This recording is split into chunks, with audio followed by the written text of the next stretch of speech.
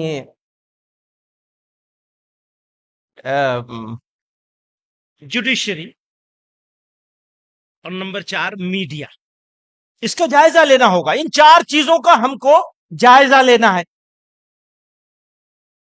Legislature کا، administration کا،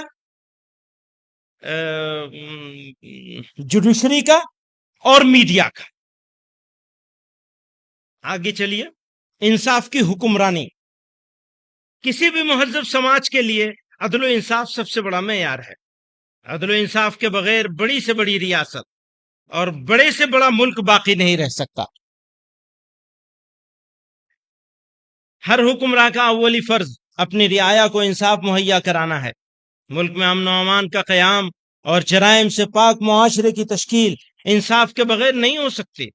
ہمارے ملک و سماج کی ایک تلخ حقیقت ہے کہ نہ صرف ہم ظالموں، قاتلوں اور لٹیروں کو قرار واقعی سزا دینے میں ناکام ہیں، بلکہ بے قصور افراد کو جان بوجھ کر گرفتار کیا جاتا ہے اور پھر ان کو طویل المدت قید میں رکھا جاتا ہے، اور 20 سال گزرنے کے بعد عدالت ان کو رہا کر دیتی ہے۔ ایسے ہزاروں واقعات کا ریکارڈ پیش کیا جا سکتا ہے۔ اسی کے مد نظر جمعیت علماء ہند نے بے قصور افراد کی رہائی اور ان کے مقدمات کی پیروی کے لیے ایک مستقل شعبہ قائم کیا ہے، جس کے ذریعے نچلی عدالتوں سے لے کر سپریم کورٹ تک ہم ہزاروں افراد کے مقدمات لڑ رہے ہیں۔ یہی ہماری تقدیر میں رہ گیا ہے، خاص طور سے ان لوگوں کے مقدمات جن کو یو اے پی اے اور دہشت گردی کے دیگر قوانین کے تحت بیجا گرفتار کیا گیا ہے۔ نیز یہ بات بھی عام طور سے دیکھی جاتی ہے کہ فسادات کے موقع پر مارے بھی مسلمان جاتے ہیں، لوٹے بھی جاتے ہیں، اور الٹا ان کو ہی قصوروار ٹھہرا کر قید و بند کی سزا دی جاتی ہے۔ کلیجہ تھام لو، روداد غم ہم کو سنانے دو۔ کلیجہ، کلیم عاجز مرحوم نے کہا ہے، کلیجہ تھام لو، روداد غم ہم کو سنانے دو، تمہیں دکھا ہوا دل ہم دکھاتے ہیں، دکھانے دو۔ زمانہ صبر کر لیتا ہے عاجز، ہم بھی کر لیں گے، خلش دل کی مٹا لینے کو دو، آنسو بہانے دو۔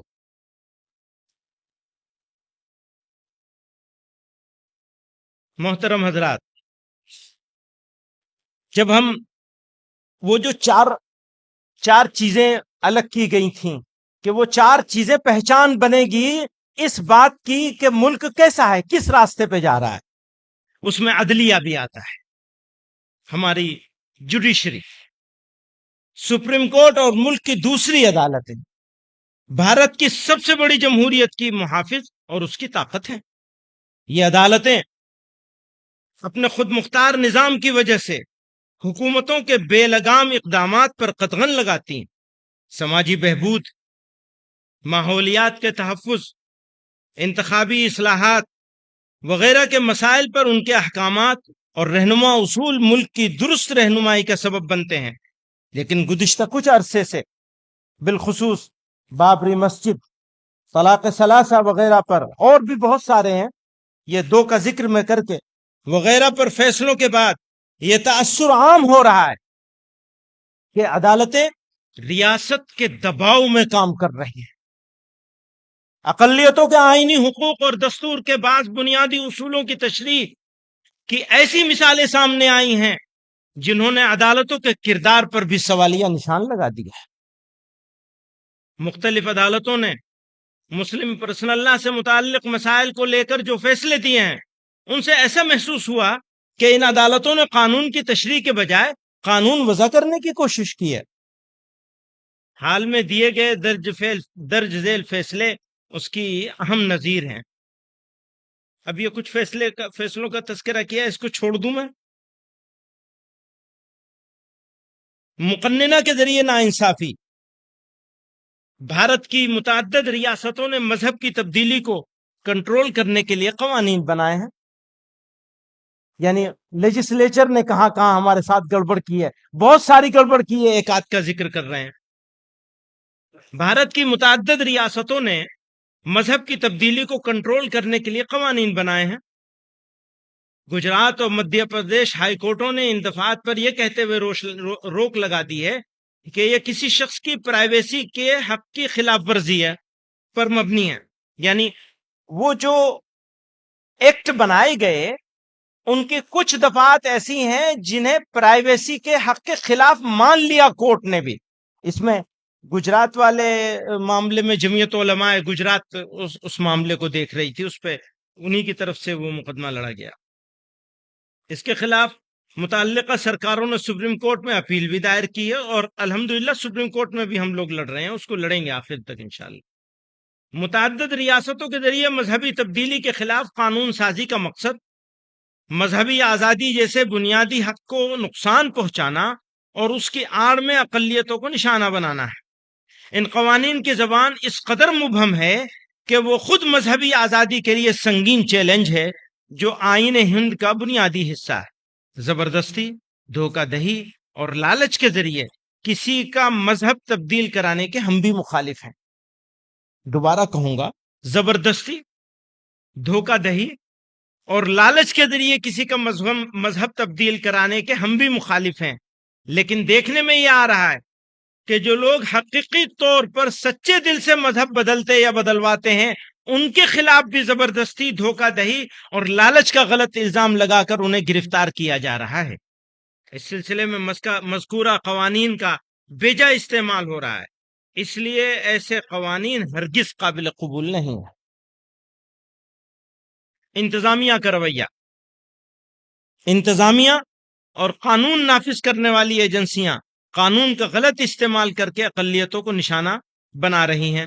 گزشتہ دنوں ایسی کئی مثالیں دیکھنے میں آئی ہیں. نمبر 1، عوامی مقامات میں نماز پر پابندی. اب وہ مثالیں بتائی ہیں کہ پریاگ میں کیا ہوا، فلاں جگہ کیا ہوا. ایک صاحب اپنے اسکول میں پروفیسر تھے، اپنے اسکول میں ہی کالج میں وہ ایک پیڑ کے نیچے نماز پڑھنے لگے، ان کے خلاف کارروائی ہوئی. اس طرح کی کچھ کارروائیوں کا تذکرہ کیا گیا ہے. اس میں شہری حقوق کے مظاہرین کے خلاف پولیس کا رویہ، اس میں بھی دیکھا ہے کہ پولیس نے کس طرح جانبدارانہ طریقے سے مظاہرین کا دمن کرنے کی کوشش کی ہے. بلڈوزر کی کارروائی، اب وہ نام ہی اس کا بلڈوزر جسٹس ہو گیا. اس کا بھی یہ انتظامیہ اور ایڈمنسٹریشن کا اور میڈیا، یہ دونوں کی ملی بھگت سے یہ سارا کچھ ہو رہا ہے. آسام میں انخلا کے مظاہرین پر میں چھوڑ کے چل رہا ہوں آگے تاکہ آپ لوگوں کا قیمتی وقت ضائع نہ ہو. بہت رات ہو چکی ہے اور ان حضرات نے موقع بھی مجھے سب سے آخر میں دیا. پہلے انہوں نے سوچا ہوگا پہلے موقع دے دیں گے تو اتنا لمبا چوڑا تو خطبہ صدارت ہے. اب بتاؤ اتنی ساری لمبی چوڑی باتیں کہاں سے، پھر ان کو شروع میں موقع دے دیں گے تو وہ ان کی تجویزیں رہ جائیں گی ساری. تو اچھی بات ہے. آسام میں انخلا کے مظاہرین پر ظلم و ستم. آسام میں مسلم کمیونٹی کے افسوسناک اور تشویشناک صورتحال کی طرف آپ کی توجہ مبذول کرانا چاہتا ہوں. آسام سرکار کی نگرانی میں ہزاروں لوگوں کو غیر قانونی املاک خالی کرانے کی آڑ میں ان کے گاؤں سے بے دخل کیا جا رہا ہے. پولیس اور نیم فوجی دستوں کی موجودگی میں ان کے گھروں اور دکانوں کو بلڈوزر سے مسمار کیا گیا اور ان پر مظالم کے پہاڑ توڑے گئے۔ سبھی کو آسام میں رونما ہونے والا وہ سانحہ یاد ہوگا جب ایک شخص کو پولیس کے ذریعے گولی مارے جانے کے بعد ایک صحافی اس کے سینے پر کود رہا تھا۔ وہ جرنلسٹ تھا اور اس کے سینے پر وہ کود رہا تھا، مرے ہوئے آدمی اور پولیس کی گولی سے مارا گیا تھا۔ یہ ایک تہذیب اور انسانیت کی شکست اور آئین کی پامالی ہے۔ آسام کی حکومت آئین کے ذریعے دیے گئے بنیادی انسانی حقوق یا زندگی اور جائیداد کے بنیادی حقوق کو پامال کرنے سے باز نہیں آ رہی ہے۔ حکومت نے صاف اعلان کر دیا ہے کہ بے دخلی کے متاثرین کو حکومت کی طرف سے کوئی معاوضہ یا پانی کا ایک قطرہ بھی نہیں دیا جائے گا۔ بے دخل کیے گئے بے گھر لوگوں کی تعداد ہر گزرتے دن کے ساتھ بڑھتی جا رہی ہے۔ ان پناہ گزینوں کو بھوک، بیماری، سردی اور غیر صحت مند زندگی کے حالات کی وجہ سے موت کے خطرے کا سامنا ہے۔ حال غم ان کو سناتے جائیے، حال غم، اس نے کہا خمار نے، حال غم ان کو سناتے جائیے۔ اب کس کو سنائیں گے؟ وہ تو بہرے ہیں، آپ ہی کو سنا لیں گے۔ حال غم ان کو سناتے جائیے، شرط ہے کہ مسکراتے جائیے، شکریہ لطف مسلسل کا مگر، شکریہ لطف مسلسل کا مگر، گاہے گاہے دل دکھاتے جائیے، گاہے گاہے دل دکھاتے جائیے، دشمنوں سے پیار ہوتا جائے گا، دشمنوں سے پیار ہوتا جائے گا، دوستوں کو آزماتے جائیے۔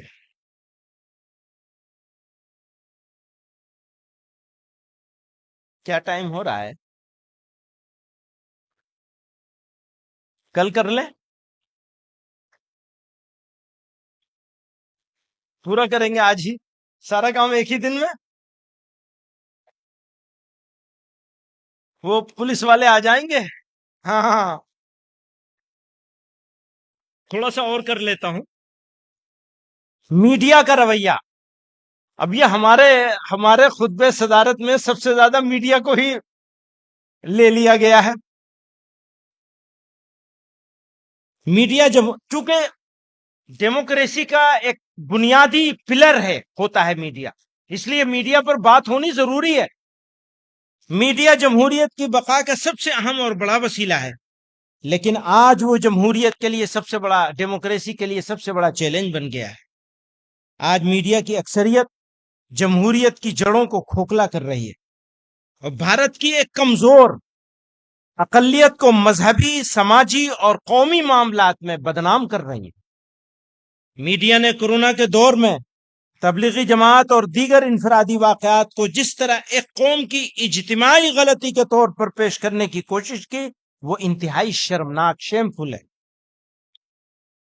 عدالت سے لے کر انسانی حقوق کی تنظیموں تک نے اس پر تفصیل سے روشنی ڈالی۔ اسی طرح حال میں ایک مسلم لڑکے کے ذریعے ایک غیر مسلم لڑکی کے قتل جیسے انسانیت سوز جرم کو مسلم شناخت دے کر مسلمانوں کو شیطانی کردار کے طور پر پیش کیا گیا۔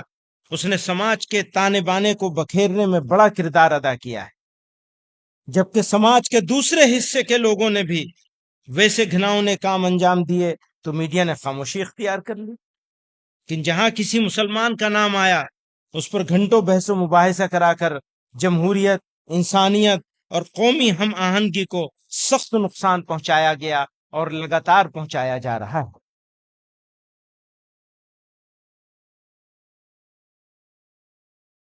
اب انشاءاللہ کل کریں گے۔ جزاک اللہ، وآخر دعوانا ان الحمدللہ۔